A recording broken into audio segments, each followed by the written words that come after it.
staying safe and well. We've got a movie to have a look at today. An R rating. I'm not too sure why, in fairness, but UK, I'd imagine a 12A, 15 at a pinch. But I want to look at a romantic comedy, yes, although there might be a little bit of a trade description that's on that description for this one, but we'll talk about it anyway. I'm going to look at something called What Happens Later. Please, if you're new to the channel, push that subscribe button, push the bell notifications, everything film and TV, of course, reviews like this, information vlogs, lots of different things. Great to have you on board. Spread the word if you can. Leave us your comments as well. Great to have your comments. If it requires an answer, I will. If it just requires a thumbs up, like I hope you give this vlog a little like, then that's what I'll do. So please join us. Yes, What Happens Later, 103 minutes. Yeah, it felt like it as well. Directed by Meg Ryan, no less, and also co-wrote by Meg Ryan, and it stars herself. Why not? Why not? You've got to write something and direct it. Why not star in it as well? I think this is the first thing she's done for about 9 years.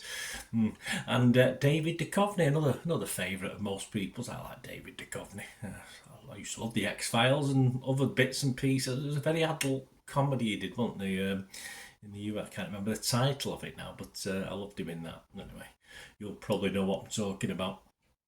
It was released on November the 3rd, 2023. So as all these scores you're going to see today and comments are at the 15th of November 2023 when I'm putting this together. And what's it about? Well, it's about two ex-lovers, Bill, played by Duchovny, and Willa, played by Meg Ryan. There's no other. Not many. There's a lot of extras in this, but not many with speaking parts, apart from the airport announcer, who got on my nerves, to be honest with you. Anyway, these two get snowed in at a regional airport overnight. Indefinitely delayed, Willa, a magical thinker, and Bill, a catastrophic one, find themselves just as attracted to and annoyed by one another as they did decades earlier. Well, you're not going to change much, people don't, do they?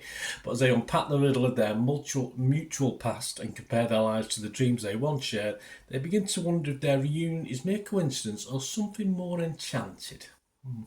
It scores as at the 15th of November. Rotten Tomatoes, yeah, not overly convinced. 5.4 out of 10. That's 51 critics. 53% positivity. Almost split down the middle. 27 fresh, 24 rotten.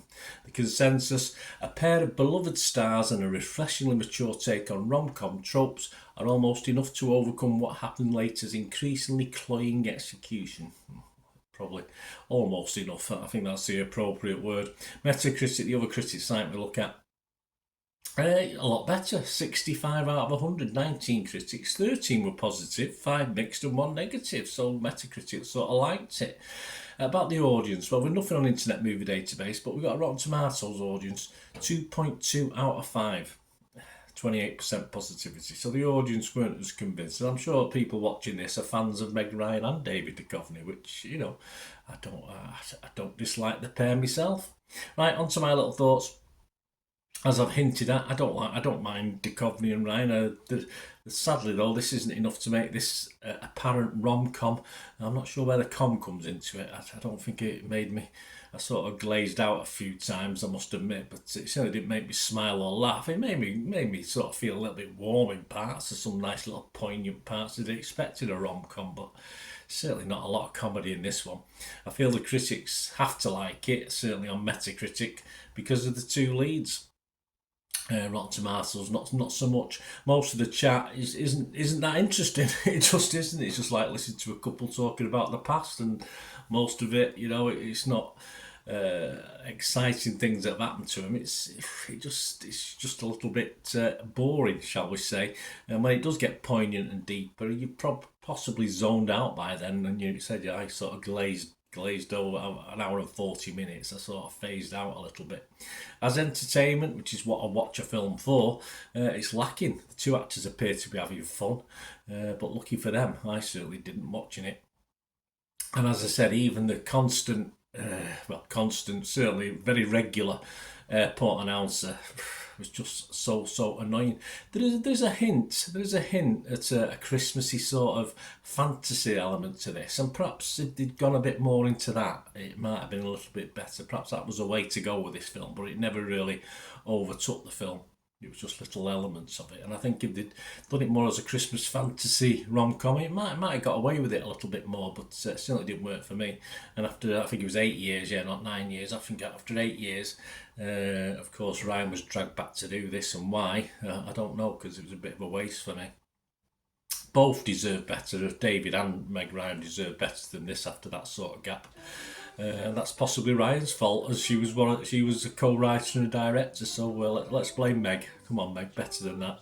So my scores, yeah, I'm going to be rotten. I'm going on Tomatoes. I'm going to be negative on Metacritic, and it's just not worth a score for me. This, if it gets less than 5, I don't bother, and I'd give this less than 5. So I'm not going to give it a score. Just very, very disappointed. Let me know what you think, guys. Great to hear from you. Perhaps you liked it more than me. As I say, if you like the two and you like watching the two chat, you might like it, but there's just not enough in it for me. I do like the actors, but I like a story as well and something interesting. But let me know what you think. Till we meet again, that's one thing, don't I? Please stay safe, everyone. Bye for now.